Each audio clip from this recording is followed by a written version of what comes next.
Yo soy de Lanús. Volvía todas las noches a mi casa. Así que tanto miedo no le tengo a misil.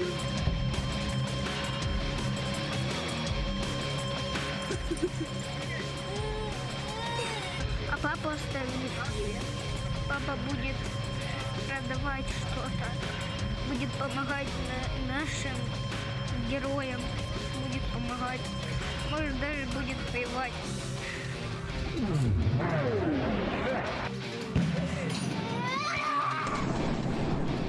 Господи, баш, разраду. Хорошо, что все живы пока. Мама, папа, я вас люблю. Все будет нормально.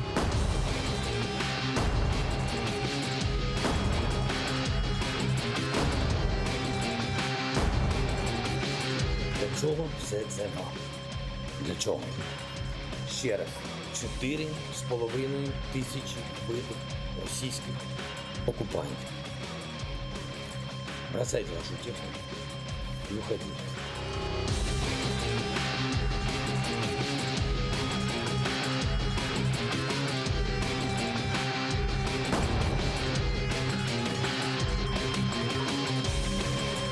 A mí me parece que la posición argentina es una posición de especulación. Recordemos la frase de la semana anterior de Alberto Fernández diciendo que íbamos a hacer la puerta de entrada de Rusia a América Latina.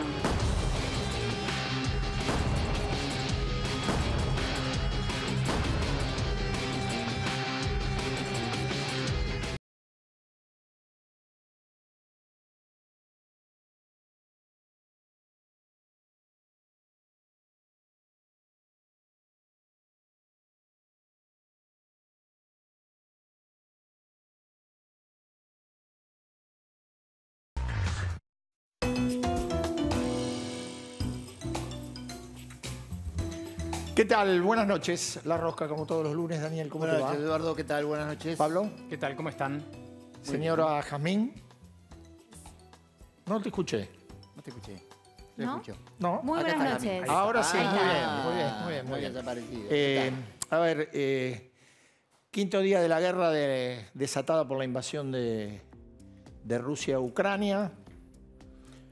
Quinto día, o 5 días que necesitó el gobierno para acomodar alguna posición que tuvo 3 anteriores. Si sumamos la del presidente de la Cámara de Diputados, serían 4. Donde hoy, efectivamente, en el Consejo de Derechos Humanos de Naciones Unidas, el canciller Santiago Cafiero dijo las cosas por su nombre. Habló de invasión, habló de el cercenamiento a la integridad territorial, habló de actitud bélica de Rusia. Bien, tardó 5 días el gobierno. Finalmente recibió hoy la congratulación de la subsecretaria de Estado del gobierno de Joe Biden. Este es un gran tema que está atado a otro, porque detrás de esto está el tema del acuerdo con el fondo, detrás del tema de Estados Unidos. Detrás del acuerdo con el fondo está mañana, ¿no? Sí, el presidente de la Nación. Efectivamente, mañana se abren ordinarias. las sesiones ordinarias del Congreso. Así es. Está pendiente, se verá si lo hacen mañana como habían prometido, el envío del entendimiento con el Fondo Monetario. Habilitaron el despacho, la recepción de despacho en un Para día hoy. feriado como mañana. Mañana creo. Hoy ¿entró? también, hoy estaba habilitada, Está habilitado, pero hasta el momento No hasta entró. ahora No apareció nada. Queda mañana. Bueno, este es un poco el contexto en el cual está transitando el mundo, desgraciadamente, y los coletazos que llegan a la Argentina, que son inevitables y seguramente van a ser más importantes en la medida en que este conflicto se prolongue mucho tiempo. Ya hay consecuencias, ¿no? Claro, Sin duda, claramente para la Argentina. sin duda. Claro. Bueno, por eso tenemos, está en el estudio con nosotros la diputada, exgobernadora María Eugenia Vidal. Gracias por estar. Gracias a buenas ustedes. noches. Y vamos a hablar Con Carlos luego Perellana. con Carlos Perellana, especialista en relaciones internacionales. Bueno, obviamente lo haremos específicamente sobre el tema de la guerra en Ucrania, sobre el bloque regional latinoamericano, sobre Argentina, etcétera, etcétera, etcétera. Y Daniel tiene el tema del fondo. Tema del fondo, sí, tema del fondo y también lo que está pasando con las consecuencias de la invasión rusa en Ucrania a nivel mundial y a nivel de lo que está pasando con los capitales, lo que está pasando con la economía, lo que está pasando con los precios de las materias primas, lo que está pasando con el precio del petróleo, el precio de la soja, el impacto que para la Argentina tiene en un balance que se empieza a ver bastante deficitario entre los dólares que pueden llegar a entrar en esta nueva situación y los que pueden llegar a salir. Pablo. La plaza, vos hablabas, el acuerdo con el fondo entra o no entra mañana, el presidente da un discurso, va a haber un adentro de lo que suceda, lo vamos a charlar con Jazmín. ¿Irá Máximo o no irá Máximo? Y lo que pasa afuera. Guado no va, de Pedro Guado no, porque está en ya España. Está en España mandando la agenda. ¿Qué pasa afuera? ¿Va a la cámpora o no va a la cámpora? ¿Quiénes van? Lo vamos a charlar. Con Jazmín. Así sí, está. Y vamos a ver también qué pasa adentro, porque Alberto Fernández va a un Congreso que está paralizado, envuelto en tensiones y que tiene pendiente justamente tratar el proyecto del FMI en el que todavía no tiene los votos y no le sobra el tiempo. Bárbaro, vamos con María Eugenia Vidal. Buenas noches, diputada. Buenas noches, ¿Cómo le va? ¿Qué tal? Buenas noches a los Gracias tres. por venir. No, a ustedes por invitarme. Irremediablemente, el ingreso tiene que ser a partir de, bueno, cómo vino observando, en nombre suyo, en nombre de la coalición que usted integra, esta evolución del gobierno en torno al conflicto que hay entre Rusia y Ucrania. Lamentablemente no me sorprendió. La política exterior de los últimos 2 años carece de toda credibilidad. No es la primera vez que decimos un día una cosa y al día siguiente decimos otra. Otra vez llegamos tarde. Nos tomó 5 días condenar la invasión de Rusia a Ucrania y abrazar el sufrimiento de los ucranianos. 5 días. 5 días mientras el resto del mundo occidental no tenía dudas de dónde tenía que pararse. Pero esto no es nuevo. Un día condenamos a Nicaragua y otro día no la condenamos. Depende del organismo donde estemos sentados y depende de qué persona sea nuestro embajador.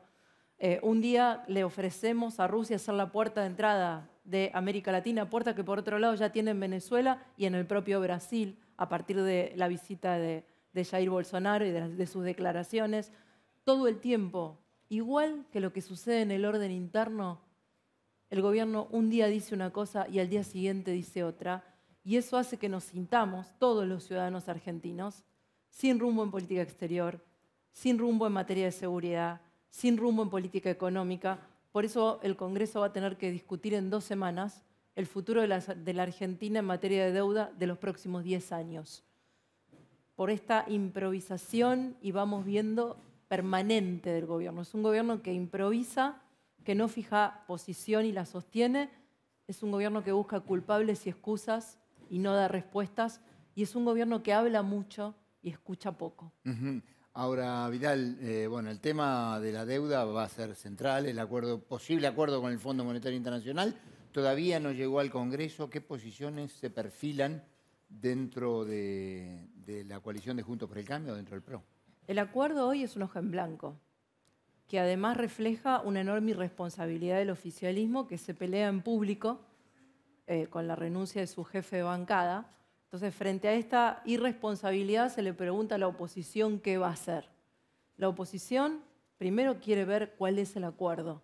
Y estamos a día martes feriado ya empezando el martes feriado, con la mesa de entradas habilitada para un acuerdo que hace 25 meses que el gobierno sabía que tenía que hacer, que hace un mes, un poco más de un mes que el presidente anunció, donde nos convocó a sesiones extraordinarias durante todo el mes de febrero y el ministro de Economía no vino no solo a explicarnos a nosotros los diputados, a explicarle a los argentinos de qué se trata. Y ahora, como siempre hace el kirchnerismo y es un modus operandi, va a querer aprobar en 5 días, ¿no? Y si en 5 días no se aprueba o en 10 días no se aprueba, el default es responsabilidad de la oposición si no quiere aprobarlo.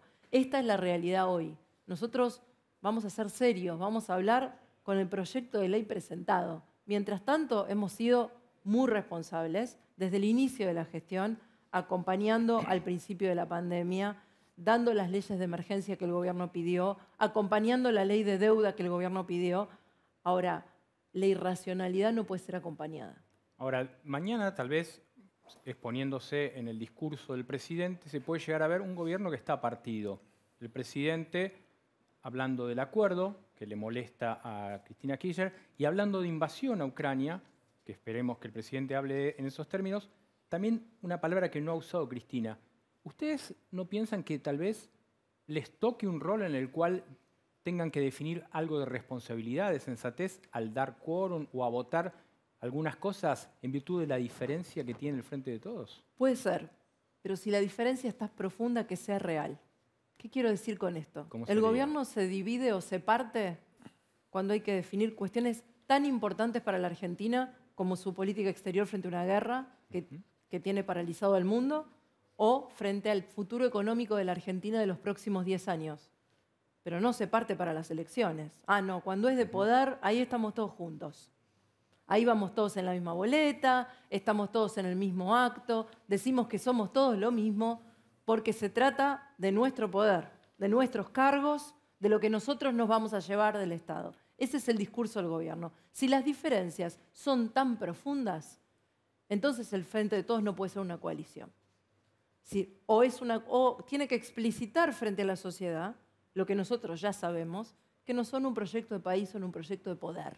Que lo único que quieren es unirse para ganar la siguiente elección, aunque piensen absolutamente distinto entre ellos. Pero entonces que se lo expliciten a la sociedad y que se lo digan claramente. Y no solo le pidan a la oposición la responsabilidad, la sensatez, el quórum, etcétera, etcétera. Ahora, usted hacía esta descripción recién cuando le preguntaba a Pablo sobre, bueno, las posturas que tiene el presidente diferentes respecto de la vicepresidenta. Yo le pregunto su percepción. ¿Usted cree que esta relación tiene recomposición, tiene retorno cuando faltan 2 años? Estoy hablando de Alberto Fernández y Cristina Fernández, que ni se ha pronunciado sobre el acuerdo con el fondo, en todo caso uno puede tomar la renuncia de su hijo como un mensaje indirecto, ni se ha pronunciado más allá del tuit acerca de la invasión a Crimea cuando ella era presidenta y la Argentina estaba en el Consejo de Seguridad, tampoco se ha pronunciado sobre la guerra. Digo, ¿se puede volver de esto y se puede transitar juntos 2 años más hasta el 2023? La primera reflexión, tomando tus últimas palabras, es sobre qué de lo que realmente le importa y le cambia la vida de los argentinos se pronunció la vicepresidenta en los últimos 2 años. Casi no la escuchamos. No habló de la pandemia, no habló de las escuelas cerradas, no habló nunca de las miles y miles de pymes y de sectores como el gastronómico o el turístico y otros tantos que fueron tan severamente golpeados. No habló de la inflación, que proyectada como viene al 4% durante 4 meses, estamos cerrando el año en 60% y afecta a quienes ella más dice defender, que son los más vulnerables y los que más gastan en alimentos. ¿De qué habla la vicepresidenta? ¿De sus causas judiciales? ¿De sus diferencias con el gobierno y los funcionarios que no funcionan? Pero de vuelta, no nos dejemos engañar. En la elección del 21 estuvieron todos juntos. Y en la elección del 23 van a estar todos juntos. Como estuvieron en el 19 después de 10 años, donde el presidente actual dijo que la presidenta sabía que la firma del pacto del memorándum con Irán era un delito. Y luego se desdijo. De ese nivel de gravedad volvieron. ¿Por qué? Porque de vuelta nos tienen un proyecto de país para proponerle a los argentinos. No hablan ni trabajan sobre los temas que le importan a los argentinos de a pie, al que mañana, no porque es feriado, pero seguramente el miércoles se va a tener que levantar temprano y vive en un barrio popular en lo profundo de la provincia de Buenos Aires y tiene alguien que le pide un peaje y tiene a su hijo en riesgo de caer en adicción. Todo eso no hablan. Del trabajo que se recuperó, que hablan del trabajo recuperado, pero la mayoría es en negro o adentro del Estado. De eso no hablan. De los empleos privados que se perdieron y no volvieron, no hablan. Entonces, es una coalición para la búsqueda del poder. El poder por sí mismo, no para cambiarle ni transformarle la realidad a nadie. Vidal, una versión dice que la vicepresidenta habría dicho al presidente que en la apertura de mañana en las sesiones ordinarias, bueno, básicamente vaya contra Juntos por el Cambio por el tema de la deuda, ¿no? Como para lograr, bueno, cierta cohesión interna. Pretender mentir o engañar a los argentinos, diciendo que el problema que tiene la Argentina es sobre una deuda de 44.000 millones de dólares, cuando el total de la deuda argentina es de 340.000 millones de dólares. Y cuando este gobierno ya viene endeudándose a una velocidad más rápida que el nuestro, y además aumentó impuestos, y además emitió a niveles que nos llevaron en la inflación del 60% este año y del 51% el año pasado, es seguir con el relato. El problema es que la gente no quiere más relato, quiere respuestas. Ojalá mañana, yo no soy muy optimista, pero ojalá mañana el presidente venga y dé un discurso de un presidente de una asamblea ordinaria. ¿Y cuál es el discurso de un presidente de una asamblea ordinaria? ¿Cuál es su programa económico? Ese programa plurianual que prometió el día de la elección en noviembre y que todavía estamos esperando y nunca llegó. ¿O alguno de los 15 proyectos que prometió en su último discurso de asamblea ordinaria? 7 no llegaron nunca, 8 no se trataron. Necesitamos un presidente serio, con un programa económico serio, que convoque a la unidad, porque los problemas de la Argentina son muy profundos y porque nos faltan 22 días para poder entrar en riesgo de default con el fondo. No estamos para chicanas, no estamos para buscar culpables, no estamos para seguir construyendo relatos que además la sociedad ya no quiere escuchar, quiere respuestas. Ahora, en virtud de las respuestas, usted, Larreta, Bullrich en el PRO, Gerardo Morales en el radicalismo, tienen ambición de poder y de gobernar este país en 2023. ¿No es necesario un acuerdo, porque digo, una Argentina en default, no hay futuro inmediato, mucho menos hay ante un eventual recambio presidencial? ¿Un acuerdo sobre qué, Pablo? Porque no hay nada puesto arriba de la mesa desde hace 2 años. El problema del fondo es que al poner una fecha sin reservas, nos pone un límite, en realidad le pone un límite al gobierno. Pero el problema no es el fondo, el problema es que desde hace 2 años el gobierno no ha podido escribir un programa económico. Es más, el presidente ha dicho que no cree en los planes. Y mientras tanto tenemos estos problemas, que son los que enfrentamos los ciudadanos todos los días, cada vez que vamos al supermercado. Y no hay respuesta sobre eso. Hay sí culpables, relato, el ápero Macri. Yo espero que ese no sea el camino mañana. Entonces, para poder ponerse de acuerdo en algo, tiene que haber un papel sobre la mesa. Y ese papel lo tiene que proponer quien fue elegido por la gente, que es el gobierno, al que todavía le quedan 2 años. Yo siempre lo dije, yo no soy de las políticas que le quiere decir a los argentinos que tiene que esperar 2 años para estar mejor, que no tiene otro camino que esperar que Juntos por el Cambio vuelva a gobernar en el 23. No, yo quiero que las cosas mejoren hoy, pero lamentablemente el gobierno no va por ese camino, ni parece, y aún peor, ni parece que le importara. Diputada, ¿qué opinión le mereció la propuesta de Elisa Carrió de que el tema pudiera ser obviado por el Congreso y directamente aprobado por el Poder Ejecutivo? El tema de la deuda, ¿no? Es una herramienta más para la discusión dentro de Juntos por el Cambio. Así lo hablé con sus diputados, a los que les consulté por este proyecto. Originalmente los 21 acuerdos previos con el fondo no pasaron por el Congreso. Ninguno de los 21 acuerdos anteriores. Pero hubo una ley. Claro. Hubo una ley pedida explícitamente por el ministro Guzmán. Ahora, también hay que aclarar eso. El Congreso aprueba, y es la posición que sostiene Lilita Carrió, eventualmente se aprobara la operación de renovación de la deuda. La refinanciación. La refinanciación, perdón, sí. No tiene por qué aprobar el programa económico. El programa económico es una decisión del Poder Ejecutivo. Así es en todos los países presidencialistas, ¿no? Ahora, el Ejecutivo tiene que explicitar su programa económico no solo para que el Congreso lo sepa, para que todos los argentinos lo sepamos y sepamos hacia dónde vamos. Ahora, bueno, Carrió ya definió que por lo menos va a votar a favor de la refinanciación de la deuda, más allá de que pueda o no firmar la adenda, que es el memorándum de entendimiento. Mañana tengo entendido que hay una reunión del PRO para definir esto. ¿Usted cree que el PRO puede no llegar a apoyar la refinanciación de la deuda? Dependerá del proyecto que se presente. Ojalá mañana tengamos el proyecto en la mano. Eso es lo que debería pasar con urgencia, que el presidente dé su discurso y que el proyecto entre por la mesa de entradas y que en su discurso explicite cuál es el contenido del acuerdo y por qué tomó las decisiones que tomó y por qué quiere nuestro apoyo en el Congreso y por qué eso va a ser beneficioso para la Argentina. Ahora, hasta ahora todo eso no pasó. Cabe la posibilidad que ustedes lo apoyen y Cristina Kirchner, ¿no? No lo sé, yo no voy a hablar en nombre del oficialismo. Me parecería una irresponsabilidad, y creo que es una irresponsabilidad, que el oficialismo no apoye su propio acuerdo. Es algo inentendible.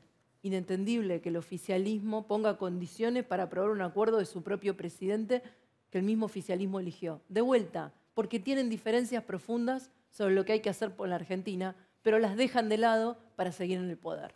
Vidal, usted hace un rato hablaba de una Cristina preocupada por sus causas judiciales. Y hace poco surgió un caso, que en usinas kirchneristas muy difundido, de esta cuestión de la Gestapo, que se transformó en unos afiches con caras nazis del Gestapro, pero que tiene origen en un ex ministro suyo hablando de una Gestapo.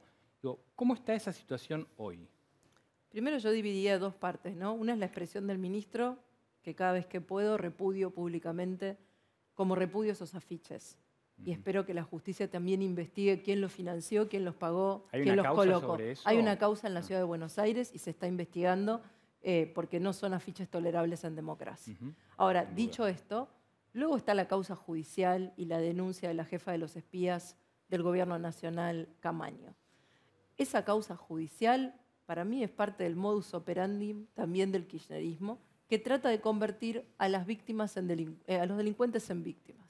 Y este es el caso del Pata Medina. Milagro Sala es una víctima, no es delincuente, aunque esté condenada. Vudú es una víctima, no es delincuente, aunque esté condenado. Y el Pata Medina también es una víctima, aunque haya estado preso 14 años antes de que yo fuera gobernadora por extorsión, aunque tenga una flota que no puede justificar y por la que va ahora a juicio oral por lavado de dinero de 40 autos de alta gama, un avión y un yate, y sea un sindicalista millonario que se manejaba con métodos violentos y extorsivos. Digo, ese es la víctima supuesta de mi gobierno de persecución judicial. Pero yo espero que la justicia investigue, todos mis funcionarios se presentarán a la justicia y yo también. ¿Está tranquila respecto de los jueces, los fiscales de esa causa o está preocupada? Yo ya he dicho que el juez no es competente en esta causa, que esta es una causa de Forum Shopping. Se buscó un juez de La Plata cuando es obvio que es una causa que tiene que tramitar en Capital Federal. Así que ya arrancamos mal desde el principio, ¿no? Esto ya lo dije, pero aún así nosotros vamos a cumplir como cualquier ciudadano, iguales que cualquiera ante la ley, con todos los requerimientos judiciales. Ahora, también quiero decir esto. A quien se dice que perseguimos es alguien que no necesitaba que nadie le armara una causa judicial. Y yo invito a cualquiera, porque esto es público. Hay una fiscal, que es la fiscal Cavallo, porque esto fue una causa federal, que eleva a juicio oral el pedido de juicio oral del Pata Medina, y esto está publicado en la página de la Corte Suprema de Justicia. Yo les pido a todos que lo lean y me digan, una vez que lo leyeron, si esa es una causa armada. Diputada, usted mencionaba recién este tema que tiene otro costado y es la presencia de agentes o exagentes de inteligencia dentro de reuniones de gobierno. Esto se ata o se vincula también con, bueno, con todas las denuncias que hubo sobre red de espionaje del macrismo, etcétera, etcétera, etcétera. ¿A usted la tomó por sorpresa? ¿Usted supo antes de esto? ¿Lo supo durante su gestión o se enteró ahora? No, de esta reunión me enteré ahora cuando el video fue publicado y expuesto públicamente. Ahora, yo también estuve en una causa como querellante contra la AFI de mi gobierno, porque fui espiada. Entonces, también vi esa causa y lo que puedo decir de esa causa, con total seguridad, y lo he dicho públicamente, es que Mauricio Macri no había ordenado espiarme. Si hubo irregularidades en la AFI, me parece muy bien que la justicia las investigue, todas. Yo creo que la AFI es un organismo que así como está en nuestro gobierno, en este gobierno, en anteriores gobiernos, no puede continuar. Creo que no tiene solución. Creo que hay que armar otra Secretaría de Estado contra el narcotráfico, contra el terrorismo, empezar de cero, partir con los mejores de todas las fuerzas de seguridad nacional y encarar otra etapa. Pero definitivamente ni la AFI, ni la anterior CIDE, ni la anterior fueron resguardo de la democracia. Diputada, gracias por estar esta noche. Gracias a Muy ustedes. amable. Muchas gracias. Nosotros vamos para hablar con el doctor Perellana mientras tomamos contacto con él. A ver, la producción, ¿está el doctor Perellana? Doctor, ¿cómo le va? Buenas noches. noches. ¿Cómo le va, Eduardo? Buenas noches. Bien, bien. Gracias por acompañarnos esta noche. Primera pregunta. ¿Estaría fallando algo, visto el día 5 de la guerra, en la planificación o la estrategia de Vladimir Putin respecto de Ucrania? ¿Usted tiene la impresión que podría estar fallando algo o que algo se ralentizó respecto de los planes originales que tenía el presidente de Rusia? Yo creo que está habiendo fallas. En primer lugar, hay un cambio de objetivos. Hasta ayer diría que el objetivo de Putin era tomar ciudades y hoy el objetivo de Putin es destruir ciudades. Esto me parece que está revelando que le cuesta tomar. Primer dato. Segundo dato, lo que uno puede llamar la opinión pública internacional, la gente que se manifiesta, los gobiernos, los medios de comunicación y las reacciones que uno ve en la propia Rusia. Hay más de 5.000 detenidos en Rusia. Además, me parece también que Putin estaba convencido que el presidente Zelensky iba a huir, como huyó en su momento un presidente prorruso y se fugó en avión a Moscú. Entendió que la relación entre el presidente y la sociedad ucraniana no era buena, sino que había problemas y que consecuentemente iban a explotar. Y en tercer lugar, me parece que el error de Putin, que uno lo está viendo ahora, que explica la demora en avanzar, tiene que ver con la existencia de un ejército ucraniano distinto. Yo creo que ahí está el principal error ruso. Ellos tuvieron como marco de análisis, como matriz, las batallas del 2014, cuando ocuparon la península de Crimea, donde hubo un ejército ucraniano sin voluntad de pelear, mal pertrechado, sin planes, que obviamente llevó a una derrota muy rápida. Y por otro lado, también veo que las tropas rusas tienen problemas de logística. Hace pocas horas, por ejemplo, uno ha visto algo que es muy importante. Un aliado, tal vez de los más destacados, pero generalmente se lo soslaya, es Turquía. Turquía es un aliado total de Ucrania y es uno de los dos grandes productores de drones del mundo. Puede ser que haya un tercero, pero Turquía e Israel son los grandes fabricantes de drones. Si ustedes toman la pantalla van a ver que todo un gran convoy de trenes con combustible para los tanques rusos, un dron turco lo detectó y lo destruyó. Un gran incendio y obviamente que esto rompe la cadena de logística que creo que está siendo mal planeada. Y por último, me parece que Putin no advirtió que los estaba encerrando a los Estados Unidos y a los europeos para avanzar en cosas que él soslayó.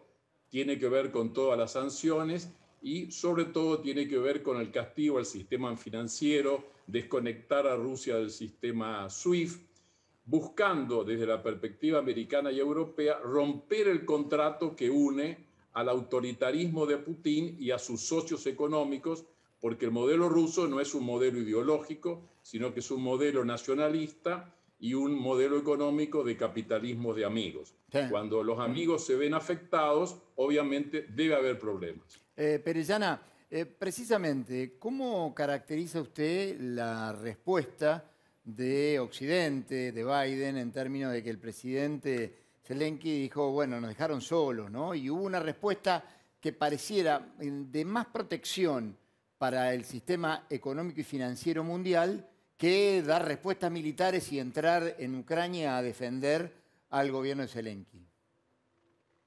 Mire, Daniel, Clausewitz es junto a Napoleón tal vez uno de los mejores estrategas. En este caso, si usted entra a Clausewitz le diría lo que tiene que hacer, en este caso Estados Unidos, es ascender a los extremos, o sea, pasar a una nueva fase. Ahora, esa nueva fase tiene el riesgo de una crisis nuclear. El drama, el problema de Estados Unidos y de la OTAN es que no está presente en el territorio. Consecuentemente, no tiene tiempo de poner allí 200.000 hombres, no está en condiciones de enfrentarlos militarmente en el terreno, sacando que nos expongan a una crisis de naturaleza global que Putin ha entendido que Estados Unidos no la iba a hacer. De manera que me parece que las garantías americanas no estaban dadas para hacer este salto, sí en aumentar la asistencia. Ahora, yendo a su pregunta, le diría que acá ha habido un error, obviamente los Estados Unidos, de Europa, del gobierno ucraniano, consistente en 4 capítulos. El primero es que no se armó, no se gastó en defensa en Europa y en Estados Unidos vinculados a Ucrania después de la pérdida de Crimea. Primer lugar.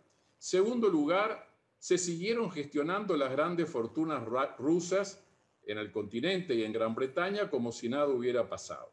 En tercer lugar, se siguió comprando gas a Rusia. O sea, hoy Europa es prisionera del gas ruso.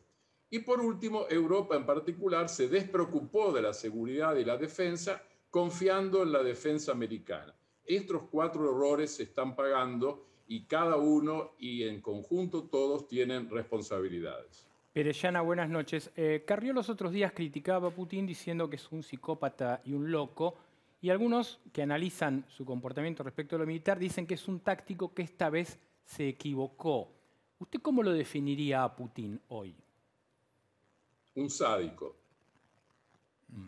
¿Pero no es inteligente en cuanto a su estrategia militar o se equivocó? ¿Qué Mire, pasó acá? Él no es militar. Yo creo que él puede tener una gran experiencia en todo lo que sea servicios de seguridad, en guerras híbridas, o sea, atacar desde varias perspectivas, pero no creo que sea un estratega militar y me parece que tampoco está demostrando una gran eficacia en la estrategia diplomática. Por ejemplo, cuando su socio, China, con el cual firmó un documento en el viaje creo que 31 o 32 de Putin a China, me refiero al documento firmado unos días antes de las Olimpiadas, donde se supone que ahí hay una alianza que existe entre Rusia y China, hace pocas horas China se abstuvo respecto de Rusia, o sea, no apoyó la acción rusa, tampoco aceptó la definición de una invasión, pero se abstuvo. Me parece que este es un mensaje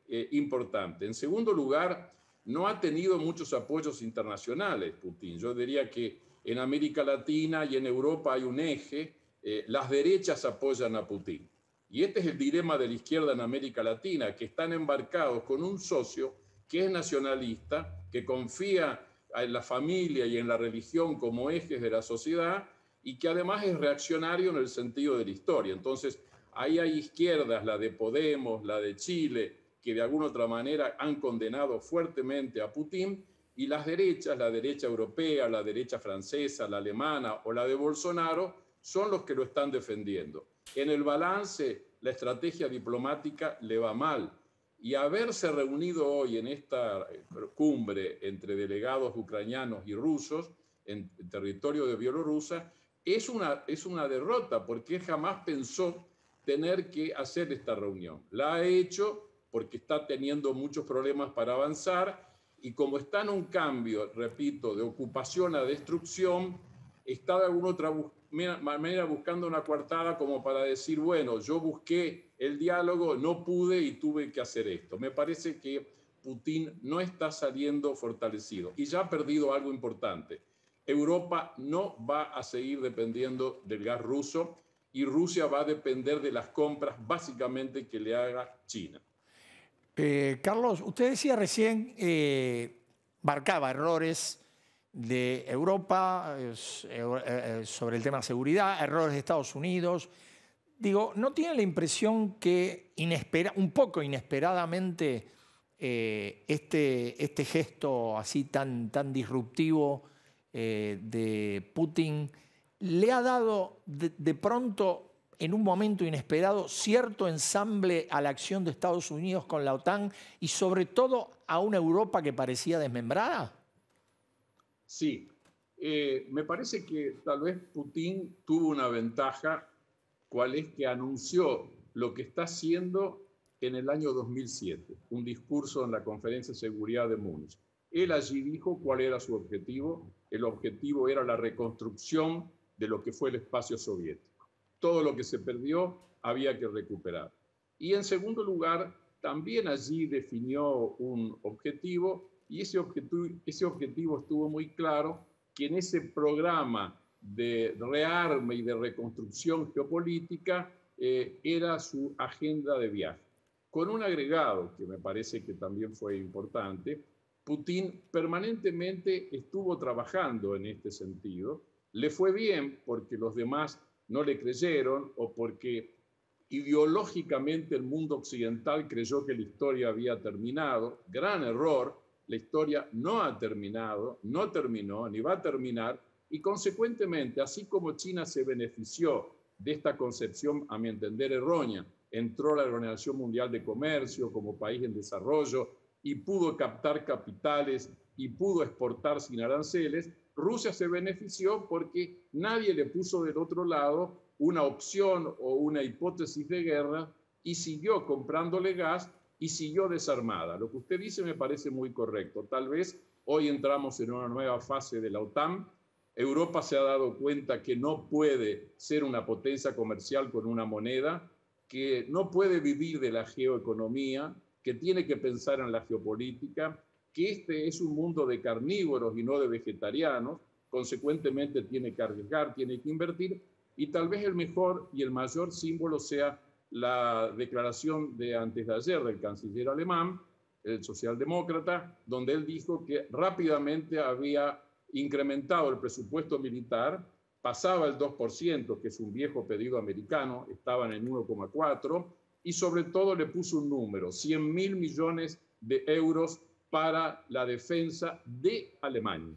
Y esto me parece interesante porque es un dato nuevo, que es lo que usted decía. Europa se da cuenta que no puede solamente vivir del dulce comercio, que tiene que hacer geopolítica además de geoeconomía. Carlos, ¿cuánto puede durar este conflicto? Y sé que es difícil, obviamente, pero una primera impresión, las primeras horas era que Ucrania podía terminar con un gobierno títere de Rusia y que por lo tanto en un nuevo estatus permitiría evitar o por lo menos ponerle fin a las acciones bélicas. Mire, es difícil hacer ese pronóstico porque yo no estoy en el campo de batalla, no tengo toda la información. Lo que sí uno puede decir que mientras más horas pasen y Putin no logra sus objetivos, ¿cuál es?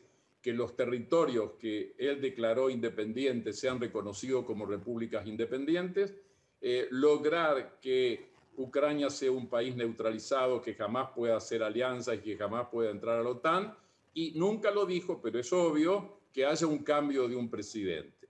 De manera que si se demora estos objetivos, Putin va a ir perdiendo posiciones y se va a ver obligado a retroceder en sus objetivos. Por ejemplo, no demandar la neutralidad de Ucrania, olvidarse tal vez del cambio del presidente, y le queda tal vez como única escapatoria, porque tiene que retroceder, negociar algo de estas repúblicas, que son 2 o 3, que indudablemente ya están en manos de Rusia desde hace muchos años.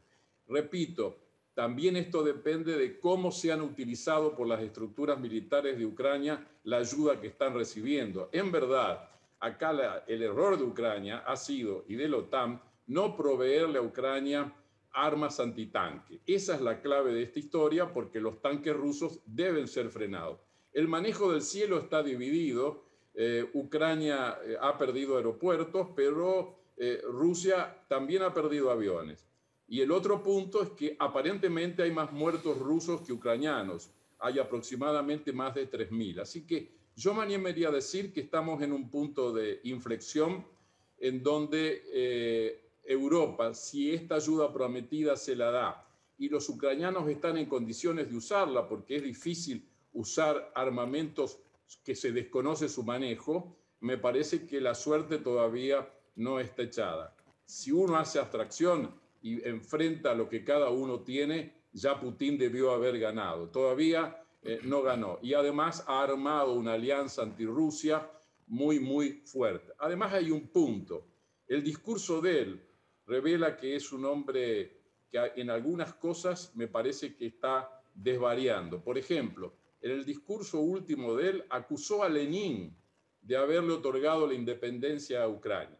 Y lo rescata Stalin, diciendo que Stalin, en vez de reconocer la independencia de Ucrania, estoy hablando en el 17, 18, lo que planteó es un Estado confederal. Obviamente, Putin se ve más representado en Stalin, que es un burócrata asesino, que en Lenin, que uno puede coincidir o no, era un revolucionario y un hombre de ideas que creía que el comunismo era el estadio superior de la historia y la continuación de la Revolución Francesa. Perellana. Putin no piensa en ninguna de esas cosas. Perellana, y la Argentina concretamente, porque el canciller Cafiero hoy fue claro en la ONU, pero la vicepresidenta no habló nunca de invasión y se enredó en su posición respecto de Crimea y no mucho más. ¿Cómo queda la Argentina parada ante esta posición? Yo le diría que la política exterior hoy es el espejo de la bicefalía de poder. Esto ocurre todos los días, pero como este es un tema esencial, tiene que ver con la vida y con la muerte, con la guerra y con la paz, y es evidente porque todos los medios de acá y del mundo están concentrados, la bicefalía de poder se observa, que son estos vaivenes, una que sí, una que no, una de cal y una de arena, y que además son contradictorios, porque la Argentina no despierta ninguna confianza. Hay que ver cuál es la conducta en la reunión de Naciones Unidas, pero me parece que la bicefalía, que repito, existe hace mucho tiempo, en política exterior tal vez es donde mejor se observa porque es más fácilmente identificarla y son tan tajantes las posiciones de un grupo de gente que se define progresista y de izquierda, pero en verdad son gentes que trabajan la política internacional desde los alineamientos, y los alineamientos son anti-Estados Unidos. Consecuentemente, no es una izquierda que se afianza en valores, sino que se afianza en clivajes ideológicos, en tesis y antítesis. Por eso yo digo que hay una izquierda en América Latina que es castrochavista, donde está Nicaragua, donde está obviamente Cuba, donde está Venezuela, donde está con vaivenes la Argentina. Hay una izquierda que me parece que ve cosas distintas, la uruguaya, la brasileña, sobre todo la chilena. La chilena ha sido muy clara porque son aliados del Partido Comunista y en plena campaña el presidente electo le mandó un mensaje al Partido Comunista y le dijo: no se equivoquen porque se van a tener que arrepentir nuevamente. Hacía alusión a que el Partido Comunista apoyó a Stalin y, digamos, el numen cultural del comunismo, Neruda, escribió la oda a Stalin, y luego cuando el poder cambió en la Unión Soviética todos se tuvieron que arrepentir.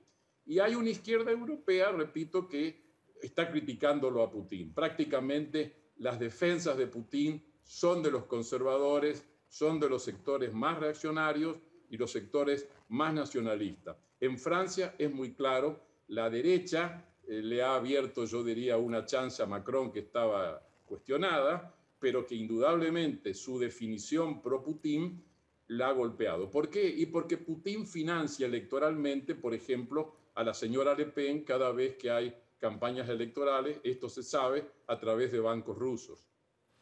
Carlos, muchísimas gracias por estar esta noche con nosotros. Gracias a todos ustedes. No, gracias a vos.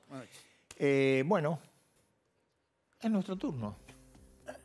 ¿Qué momento? ¿Por dónde empezamos? ¿No le querés dar un monio a este tema? No, sí. Marcando la evolución de... ¿Cómo fue la evolución de la posición argentina? Dirimida en una feroz interna entre Pablo Tetamanti y el embajador argentino en Moscú, con Jorge Argüello en Washington. Pues el vicecanciller. Y el embajador argentino en Rusia. Con el embajador argentino en Estados Unidos. Gran sostén de la última parte de la estrategia del gobierno, apoyada por Michelle Bachelet. Este es el esquema con el cual finalmente hoy, después de 5 días, Argentina terminó en el Consejo de Derechos Humanos de la ONU, hablando de invasión, hablando de rechazo y condena a la acción bélica de Putin. Habrá que ver entonces qué pasa mañana cuando el presidente hable en la Asamblea Legislativa y tenga que hablar. Ahora vamos a hablar seguramente... Algo es la gran pregunta, ¿a quién le va a hablar? Claro, si le va a hablar a la persona que tiene al lado, de la vicepresidenta, o si le va a hablar a toda la Argentina que 24 horas está mirando en la televisión, en las redes, en YouTube, en todos lados, hasta en TikTok, de la guerra o de la invasión de Rusia a Ucrania. Así es. Y bueno, el otro tema... Mañana tenemos, que ahora va a entrar Jazmín también a hablar, mañana tenemos el tema del fondo. Mañana tenemos, mañana tenemos la apertura de sesiones ordinarias, claro. La gran expectativa sobre qué va a decir Alberto Fernández, cómo lo va a decir. Va a haber que observar el lenguaje gestual de Cristina. Va a ser el todo eso. Claro, porque detrás de su silencio y del último tuit, lo que va a importar es, las caras, las manos, los gestos, los mohines, que en eso es mucho más transparente que hablando. Se le nota inmediatamente en la cara. Sí, pero bueno, de lo que va a hablar el presidente, hay un tema central que es el acuerdo con el Fondo Monetario Internacional, del cual vamos a hablar en un ratito, en unos minutos con Jazmín. El número del Fondo Monetario Internacional es este. ¿Por qué va a hablar? Porque vence en 2.850 millones de dólares, ¿no? El próximo 22 de marzo. Para que esto la Argentina pueda pagar y no caer en default, es necesario que antes del 18 el acuerdo esté refrendado y esté refrendado por el board de los Estados Unidos. Pero entre tanto, lo que hubo el problema del fondo se encuentra en la negociación, que todavía está dependiendo del tema del aumento de tarifas.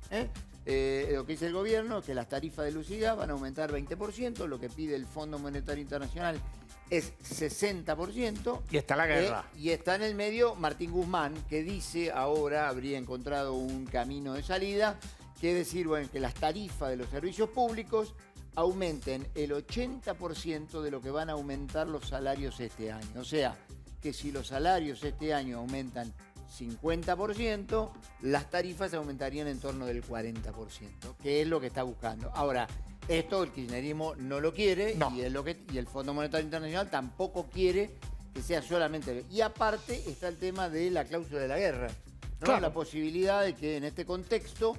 prolongarse la guerra. El memorándum diga que... El memorándum de entendimiento diga que de prolongarse la guerra y de que las condiciones del mundo cambien en materia económica, la Argentina tenga posibilidad de reconvertir o reconversar las condiciones. Lo que está pasando en el mundo es que en la guerra, como en otras guerras, hay un vuelo de los capitales hacia lo que es más seguro, el oro, los bonos del Tesoro de los Estados Unidos y las materias primas, ¿no? Aparte hay temor por lo que pueda pasar. En el caso de las materias primas, para la Argentina tiene un doble estándar. Hay una balanza que dice, la soja por arriba de los $600 la tonelada puede ser una noticia importante en términos de los dólares que puede obtener.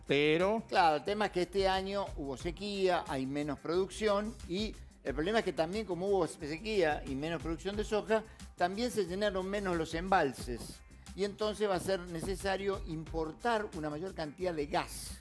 El problema es que el precio del gas tuvo una disparada, ahí lo vemos. El año pasado, el gas que la Argentina importó se compró a $8 el millón de BTU, que es una medida de gas comprimido, ¿no? Este año, ese precio, como consecuencia de lo que pasó con la guerra, está en 30 $30. Para la Argentina implica desembolsar de 4.000 a más de 8.000 millones de dólares, porque aparte con la sequía ya en febrero hubo que empezar a importar gas, aparte porque hay menos gas de Bolivia. O sea, hay una noticia en términos de las consecuencias de la guerra en materia económica con la suba de la soja, que jugaría a favor de los productores del sector agropecuario, pero el costo de la energía, la Argentina importa mucha energía y esto se disparó y es una noticia realmente preocupante para las cuentas públicas. Bueno, Pablito. 23:51 tenés en tu elegante reloj. Sí. El presidente está 50. en la residencia presidencial. ¿Me querés sacar Olivos. un minuto? Sí, un poquito. Dale. Residencia presidencial de Olivos, trabajando en su computadora el discurso, que fue, que vino, que lo hizo. Belis, Vito Velo. Juan Manuel Olmos, el jefe de asesores presidenciales.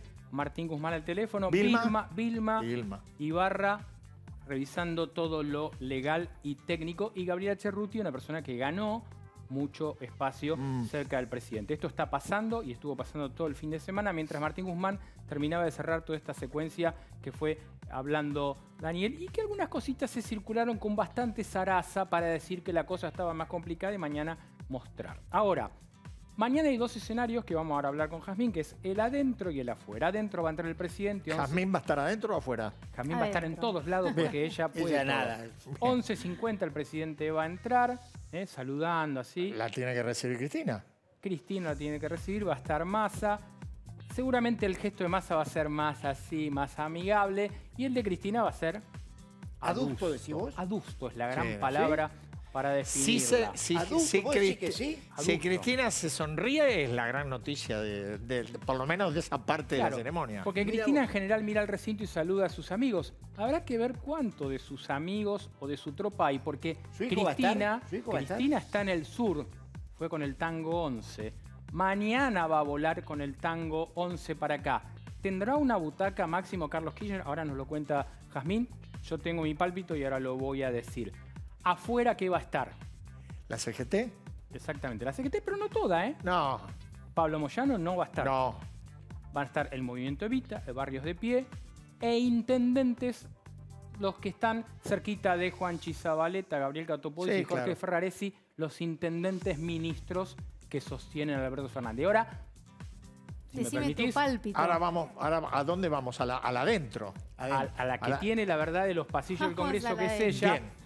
Yo tengo una información de Máximo, pero vos dale vos y yo decime después. tu pálpito, porque es cierto que el año pasado Máximo Kirchner no estuvo en la apertura de decisiones. No estuvo al menos presencialmente, porque se acuerdan que el año pasado todavía teníamos una restricción. Sí. Pero él era el jefe del bloque en ese entonces, del Frente de Todos. Efectivamente. Y no estuvo presencialmente, tampoco estuvo presencialmente Oscar Parrilli. Oscar Parrilli tenía trabajo en su despacho, era lo que había dicho en ese momento, entonces lo siguió virtualmente el Senado. Máximo Kirchner estaba en Santa Cruz con sus hijos, visitando a sus hijos. Me parece que es el mismo esquema de lo que está haciendo ahora. Está en Santa Cruz visitando a sus hijos. Hasta esta hora, 23:53, no te quiero robar ningún minuto, Máximo Kirchner se queda en la provincia de Santa Cruz por el tema de que los chicos empiezan las clases y todo eso. Tiene que estar. Y tiene que estar. Buen padre. Y tiene que estar. Es un tema importante. Bueno, ¿a qué congreso va Máximo Kirchner? No, perdón, Alberto Fernández. A un congreso que está... Ya desearía ir Máximo Kirchner. Sí. A un congreso con máxima atención, ya que estamos con esta palabra. Máxima atención, pues está paralizado. Acuérdense que no tuvimos sesiones extraordinarias, no se logró sesionar, no se logró conformar comisiones siquiera. Por suerte la de presupuesto es la única que quedó armada, con lo cual el FMI se puede tratar. ¿Consejo de la Magistratura? Bueno, Consejo de la Magistratura, su ruta, hay que ver qué pasa, pero en extraordinarias no se trató nada. El presidente va a hablarle a un bloque que internamente está a los tiros, en diputados y en el Senado. A su vez, en la oposición lo están y lo van a escuchar con cada una de sus palabras. Y el presidente necesita de ese bloque, necesita de la oposición, porque hoy no cuenta con los votos. Y además, lo que decía Daniel, tiene un plazo, que es el 22 de marzo. Algunos ya están abriendo el paraguas y diciendo que no pasa nada si no se llega a sancionar la ley el 22, que se abre... Hay un margen, ¿no? Hay margen. Pero que van a intentar llegar a esa fecha. Eso es lo que plantean. Lo que sí pasó también durante estos días es que nadie le garantiza a Alberto Fernández su voto. Ni en el Frente de Todos, que esto es lo más curioso, la oposición y el oficialismo responden lo mismo. Queremos ver la letra para decir qué vamos a hacer. Con lo cual son las dos fuerzas opuestas que hoy le plantean al presidente lo mismo. En el Frente de Todos hubo una reunión grande de bloque en el Senado. En diputados no logran juntarse todos, son mucho más también. Pero la realidad es que todavía no tienen definido cómo van a votar internamente. En Juntos por el Cambio pasa algo parecido, porque si bien hay algunos que están más afines a darle la herramienta al presidente, hay otros que dicen, ¿por qué vamos a votar nosotros algo que ni ellos van a votar? Con lo cual está realmente complicado y una vez que entre se tendrá que saber la verdad porque no hay mucho tiempo. Muy bien. Antes de ir al corte, nosotros con Daniel... tenemos que hacer algo que no querríamos, pero lo vamos a hacer. No nos gusta. Hoy es el último programa de Pablo de León con nosotros. Bueno, sus compromisos y sobre todo el tiempo que le absorbe ahora su participación en el programa de Diego Scheidman le hace imposible continuar con nosotros. Lo lamentamos. Porque estás enojado. No, si la pasamos bueno. No, la verdad que lo lamentamos profundamente. De alguna manera... Pablo será reemplazado, ya veremos. Pero bueno, le queríamos agradecer por estos años que nos estuvo acompañando. Y nada, lo mejor... Lo mejor para vos, Pablo. Para que siga haciendo periodismo. Bueno, yo voy a seguir en el canal, en el programa de Diego, como vos decías, que hoy tiene una hora más. Así que le quiero agradecer mucho a Daniel por todo este tiempo en el programa. También a la gente de nuestra productora, a Jorge Ortega, a Fede Ortega y a Jorge Ortega padre. A Jazmín, obviamente, que hace poquito estamos, pero somos compañeros del diario. Al gran director que tiene este programa, que es Fabián Nieva. Así es. productores que son amigos. Martín Aguirre, Gustavo Sammartino, Noelia Couchán. No sé pronunciar el apellido de nuestra amiga armenia. Couchán se llama. No, ¿sí? bueno. Te mando un beso en español. Noelia. Bueno, están Mariana y están Caterina y está Noelia Zamora ahí. Así que les quiero agradecer a todos, a los cámaras y a los sonidistas, los sigo viendo. Y por último te quiero agradecer a vos, porque la verdad para mí es un honor haber trabajado con vos este tiempo, todo mi respeto. ¿Un honor o un error? No, un honor, todo un respeto que te tengo históricamente de cuando leía Clarín y no trabajaba en Clarín. Hace 11 años que trabajo en Clarín, pero en estos años no te conocía tanto por cuestiones también de horario. Y en todo este tiempo has sido muy generoso conmigo, así que todo el respeto y la admiración se transformaron en un gran cariño y por eso te quiero agradecer mucho todo este tiempo. Cortemos con lo dulce. Gracias a vos. Chao, y nos vamos a ver. Nosotros, Daniel, vamos a un corte y a la vuelta jugamos con las cartas.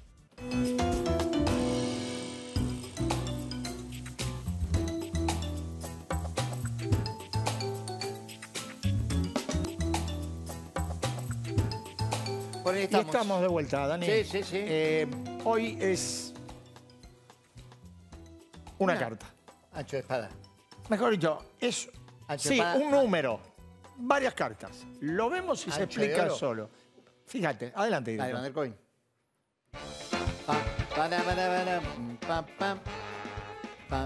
Ancho de oro. No, A4 copas. Mirá. No, pero mira este detalle, ¿eh? ¡Op! ¿El presidente? No, pero mirá abajo, mirá. 4 de oro, 4 de copa, 4 de basto y 4 de espada. No vamos a decir nada porque escuchemos. El contexto es muy favorable para vincularnos más entre Rusia y Argentina. Y creo que inclusive tenemos que ver la manera que Argentina se convierta de algún modo en una puerta de entrada para América Latina, para que Rusia ingrese a América Latina de un modo más decidido. Para que Rusia ingrese a América Latina de un modo más decidido. Esto fue el 3 de febrero, Daniel. Va. Si no son los 4-4... En fin, vaya para nosotros nos vamos. Nosotros nos vamos, volvemos la semana que viene. Sí, señor. Buenas noches. Gracias, buenas noches.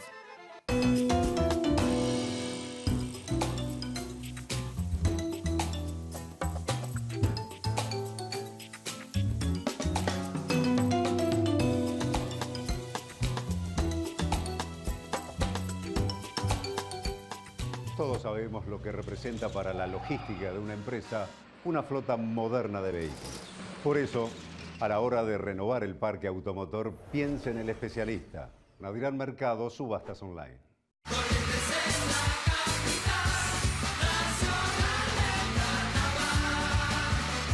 La Estampa, ristorante italiano. No dejemos de cuidarnos. Para más información, entra a buenosaires.gov.ar/coronavirus. Cuidarte es cuidarnos. Buenos Aires Ciudad. Cumplimos años. Y lo que nos impulsa a mejorar es saber que todo lo que hacemos es para cumplir siempre con vos. OSPE, 25 años dedicados a cuidarte. Verano en Córdoba. Vení. Conectá. Recarga. En Santander, nuestra misión es contribuir al progreso de las personas y de las empresas. Ingresá a santander.com.ar y conocé nuestras acciones de banca responsable. Queremos ayudarte. Energizate en Jujuy. Viví la quebrada. Jujuy es energía viva.